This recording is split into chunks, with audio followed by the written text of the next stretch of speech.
Hello and welcome to the Barbarian Investor Show. My name is Adam Jason, Head of Business Development at Coinsilium, and I'm delighted to be joined today by Nick Cowan, the CEO of GSX, and also we have Eddy Travia, the CEO of Coinsilium with us. Welcome, gentlemen. Welcome. Thank you. Thank you. Nick, starting with you, you're the CEO of GSX and you are launching your own cryptocurrency soon.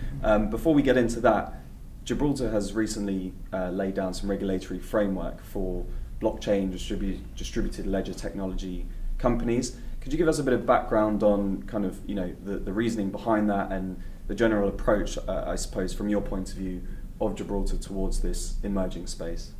Sure, there's a couple of points. I think if you look at Gibraltar historically, about 25 years ago, the big gaming companies were moving from shop betting to phone betting. They were looking for remote gambling legislation or jurisdiction, and Gibraltar was one of the first in the world to say, we'll put that in place and come to us. And I think that's relevant because with this new technology that's coming in January 16, which is a long time ago now, it's 2 years, the government went to industry in Gibraltar and abroad and asked the question, should we and can we regulate operators that use DLT? And if we should and will, what should it look like? And that created a consultation process, which really went on for about a year and a half before they released the framework in May 17. And that led to really the official guidelines coming out at the end of 17. And in summary, it's really innovative because it's a principles-based system. So it's not based around rules. We're in the EU, everything is rules-based. It's based around 9 principles. And it allows financial services operators that use the blockchain to be able to, if they want to, come to Gibraltar, set up shop, and basically apply for a license and be regulated based on the 9 principles. So it's really forward thinking. It's been a couple of years in the making, and that's really been the background. But I think the gaming point is also highly relevant because Gibraltar has been there before as one of the early movers in a space. Okay, and Eddy, you've been in this space for a long time and kind of experienced it from a worldwide perspective and different governments taking different approaches. How refreshing is it to have a framework which you can follow and kind of have that clarity with which to work by? Well, it's very useful. I mean, when I started investing and advising startups in this space, cryptocurrency startups and later blockchain companies, all around the world, the first challenge was regulatory. I mean, either, of course, for exchanges and which were like the transactional type companies, regulation was an issue and banking relations was an issue. And today, even other types of blockchain companies, not only the transactional ones, have issues in terms of regulation. So it's great that one jurisdiction has taken this step, and also a lot of work has been going into it. We have been speaking with people who have helped in this DLT regulatory framework, and it's very needed. And I'm glad that Gibraltar has taken this step. Yeah. So GSX, the Gibraltar Stock Exchange, how do you plan to kind of turn it into a blockchain-friendly environment, and what does it look like, I guess, in the short to medium term for those who are interested in taking part in the crypto revolution that seems to be taking place? Well, we saw 2 phases, and phase 1 was we were looking at the utility token space, let's just call the ICO market. And we saw 3.7 billion of issuance in 17. It's exciting, interesting, but concerning.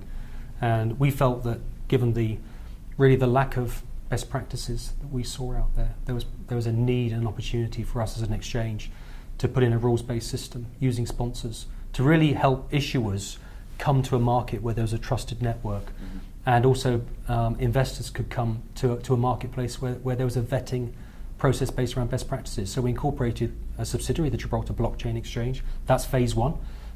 Gibraltar Blockchain Exchange is due to formally be open in March. We are just entering the licensing process, getting our tech in place. The rules are done. They're ready for public publishing, actually probably this week, the sponsors rules, and then we'll have the listing rules and the GBX rules coming out in the next week. And then we move on to phase 2, and phase 2 is putting the main exchange, GSX, on the blockchain. Mm-hmm. And we'll have tokenized securities on GSX and utility tokens on GBX. And we aim to be one of the early movers in terms of having a entirely digital stock exchange ecosystem based on the blockchain. Yeah, so I think this is something that people are looking forward to. There's a lot of there's a big grey area around tokens being securities or utilities. So you guys are clearly distinguishing and offering both essentially. And you're bringing out your own token under GBX. So can you give us an idea of the utility of that token, how it will work in terms of people wanting to gain access to GBX or GSX for that matter as well? Sure. So the ROC token we are issuing as a utility, really as a membership and access token. Mm-hmm. There's really two elements to it. There's the payment of fees and there's the accessibility. So in terms of the ROC token itself, sponsors, issuers will pay their listing fees using ROC tokens. Trading fees, you'll be able to pay in any currency, whether it's fiat or crypto, but you get a discount if you used RKT, right. 33% discount. But then you have the accessibility, and all users or wallet holders on GBX, if you hold $1,000 worth of ROC token as a minimum balance, what will happen is every issuer that comes to GBX goes through the sponsor network, launches their ICO, the public sale ends. During that public sale, the first 24 hours, anybody that holds that minimum balance of ROC tokens gets exclusive access to every single ICO that comes through GBX. So there's actually a really useful utility there just by being a holder. Yeah, great bit of crypto economics there. That's right. Incentivization.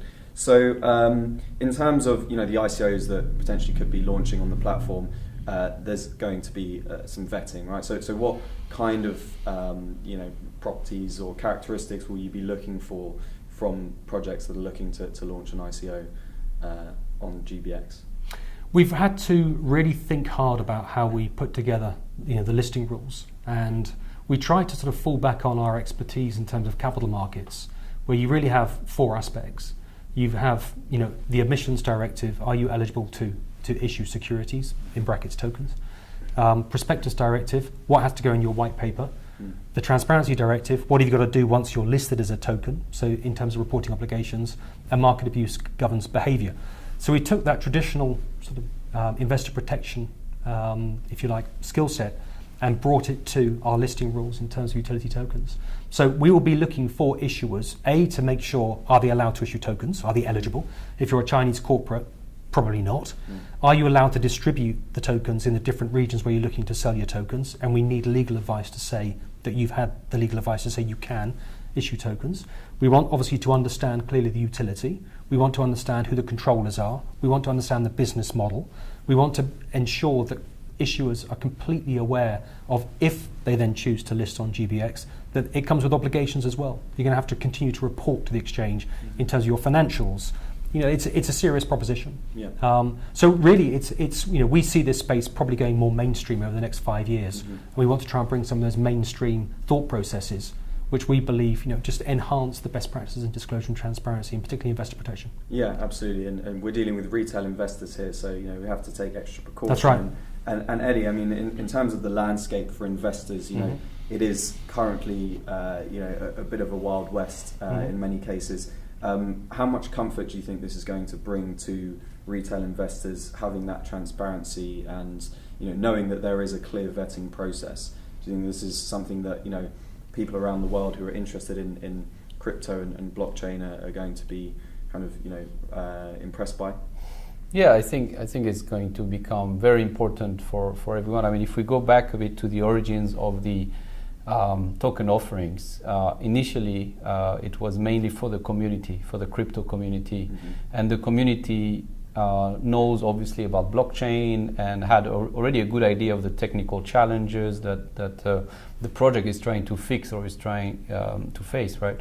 So in a way, the fact that 2017 has been the year when all these new people coming to this space, both on the issuer side and on the token buyer side, we definitely need a trusted marketplace where everyone can interact without thinking, all the time, what's going to happen to this project. And so as advisors, so we are an advisor. I'm an advisor personally in Coinsilium to GBX. We really like the model. We really see the need, and at the same time, we also see in the market the fact that there are many projects that come to us daily, and we have to to vet them ourselves. But for the moment, there is no structure. So I think what GBX is bringing is an actual structure to the process, professional way of looking at ICOs and new tokens. Yeah. So for ICO advisors, it helps a lot because they know the realms within which they need to operate as well. So finally, Nick, the token sale itself, can you give us an idea of what the funding plans are, what the targets are? Sure. We set a hard cap of $27 million for the ROC token, and we decided to aim for $21 million in the pre-sale. That successfully closed just before Christmas, and that's fully funded. So we now have $6 million in the public sale. We went public on the public sale last week, and whitelisting started today. Okay. I think we've already had 1,000 users sign up since 12 o'clock today. So that's a great start for Not us. bad, yeah. And so we will hopefully raise the full 27 million with 6 million to go, and we will complete the public sale on the 7th and 8th. That's when the whitelist has the first window. The 8th is the second window, and then we close on the 14th if it lasts that long. And the funds are basically being spent on developing ultimately our technology. That's really key. Building out the rest of the ecosystem. We're going to have to hire some people in. That's really vital. Yeah. We're going to have 24/7 customer support, not 24/5, 24/7. It's often a challenge for exchanges to be able to offer good customer support. These are the type of things that we're taking extremely seriously. So we wanted to make sure that as we build out, our blockchain technology, and in terms of making sure that we build out, we believe, a world-leading token sale platform cryptocurrency exchange, that we didn't underfund ourselves. And so far the response has been, absolutely fantastic in terms of the results of the roadshow that we carried out during November and December, and the public sale so far seems to have been going, really, really fabulously. So we're over the moon. Brilliant. Okay. Well, all exciting, and wish you the best of luck with it. And thank you very much. Speaking again. Thank you very much. Thank you both. Thank you, Adam. Cheers.